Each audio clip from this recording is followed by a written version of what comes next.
This is a satellite image of the country where I live, of Ireland. Now your first reaction looking at this picture might be to say that, hey, you're displaying Ireland the wrong way around. But of course I'm not. You see, the convention to always show north at the top of an image of a country is of course just that. It's a convention. It has nothing to do with reality, and it's nothing to do with the way things should be. There is no correct way of displaying a country, really. In actual fact, if you were to show this satellite image to an ancient map maker, they would immediately recognize Ireland. Just have a look at this ancient map, which displays Ireland in exactly the orientation that I'm displaying it at. Of course, I'm just displaying it this way because it fits the video format better. But that aside, in actual fact this video has absolutely nothing to do with maps and orientations. Let me get to the point. You see, there's something very peculiar about Ireland, and specifically its fauna. You will not, for example, unless you go to Dublin Zoo, you will not find any of these in Ireland. And of course you know the big story, the legend around St. Patrick, who has supposedly driven all the snakes out of Ireland. But of course that is just a story. It's a story that people invented as a sort of mythical explanation for the fact that there are no snakes in Ireland. And it's by no means only limited to snakes either. For example, you will never see one of these in Ireland. Yeah, that is not a pile of crap. That's a molehill. And you will never see one of these in Ireland because there are no moles in Ireland. Except maybe for the ones that were planted here by MI6. But that is an entirely different story that I don't want to go into right now. There are no moles in Ireland. And if it weren't for the fact that people have been travelling to Ireland and bringing their livestock with them and bringing other animals with them, there would never have been any of these in Ireland either. Rabbits were only introduced into Ireland in the 1300s. And this is by no means an exhaustive list either. There are many, many animals that are native to Europe that are not native to Ireland. Now, isn't that strange? And Ireland isn't the only place in the world that is peculiar like that. Of course it isn't. For an even more striking example, look at this. This is a map of Indonesia, and it shows what's known as the Wallace Line, or Wallace's Line. Now, Wallace's Line is an arbitrary separation of the islands of Indonesia into a western half and an eastern half. Except there's something very peculiar about this line. The fauna on the western side of the line is very different from the fauna on the eastern side of the line. I want to draw your attention to the bottom of the picture. You see that the line there goes through a little bit of water called the Strait of Lombok. And the Strait of Lombok separates two islands, Bali and Lombok. And the separation of the islands is no more than 50 miles. And yet, on Bali, the fauna is very reminiscent of the fauna that you will find all over Southeast Asia. Whereas on Lombok, as well as on Sulawesi to the north, the fauna is very much more like you would find in Australia and the likes, with marsupials and similar types of animals. Now look at the north again, and look at the big island you see there, Borneo.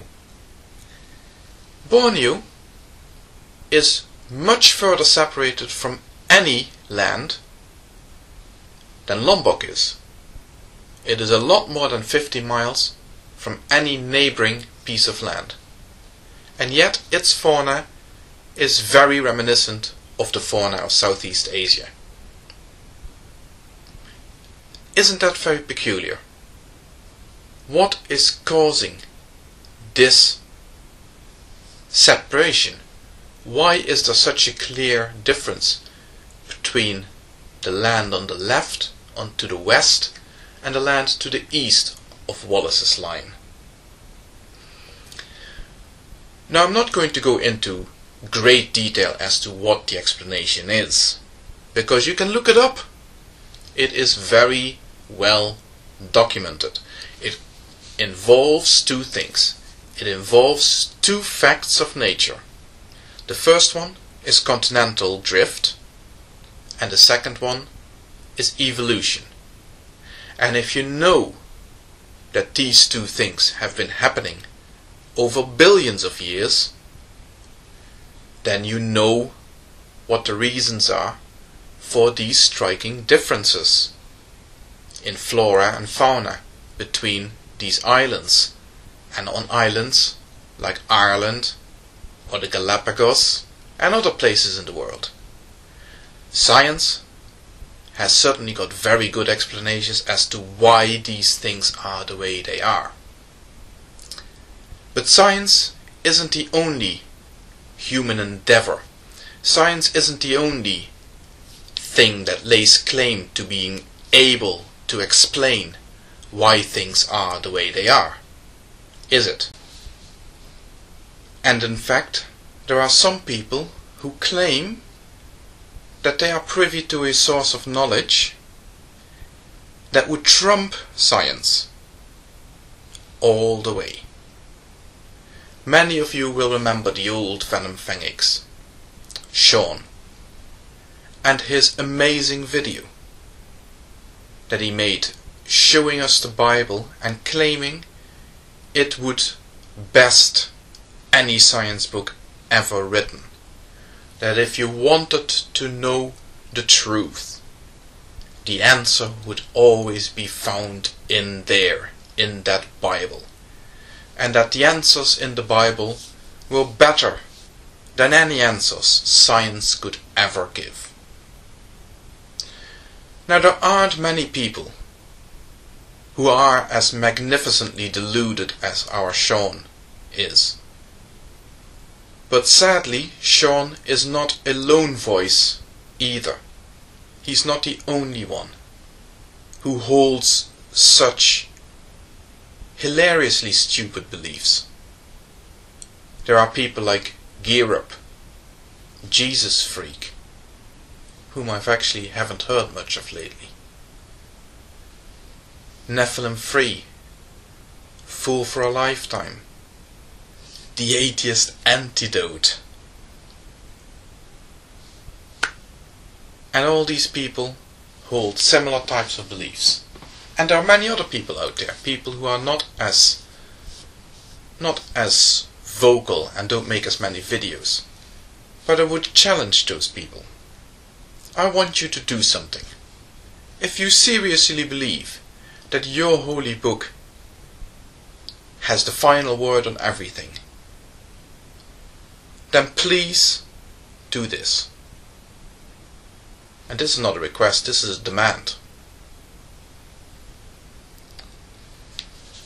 I want you to explain why the things that I was talking about earlier are the way they are. I want you to explain why there are no snakes in Ireland, why there are no moles in Ireland. I want you to explain why there are such significant differences between the fauna of Bali and Lombok. How come those things ended up the way they are now? I want you to explain that. But here is the rub. I am holding you to your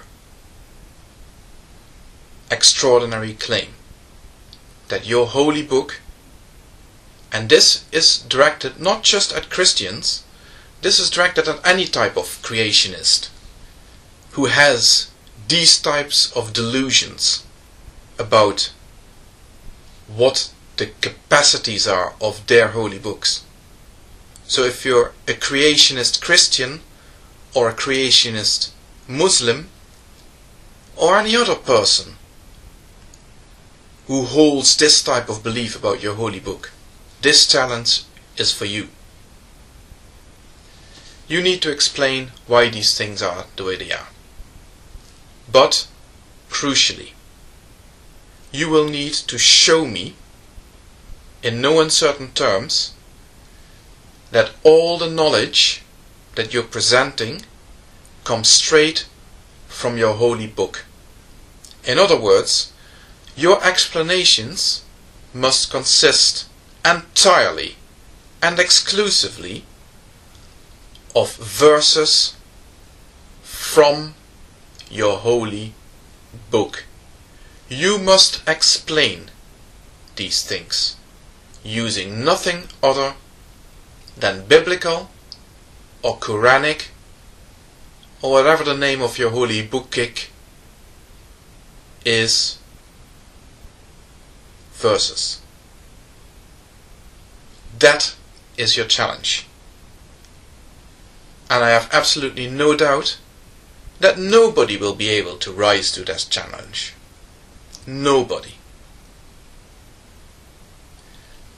But before you jump in, and before you think, oh, but I can answer that question, I want you to know one thing. An answer such as, God did it, or God works in mysterious ways, is not acceptable. I know that that is what your belief is. I want you to provide explanations straight out of your holy books of how God did it. What exactly are this God's mysterious ways, and how exactly are they described in your holy book, and how exactly did they lead to these significant differences, these peculiarities about isolated places on earth? That is what your challenge is. Good luck. I do not expect any video responses.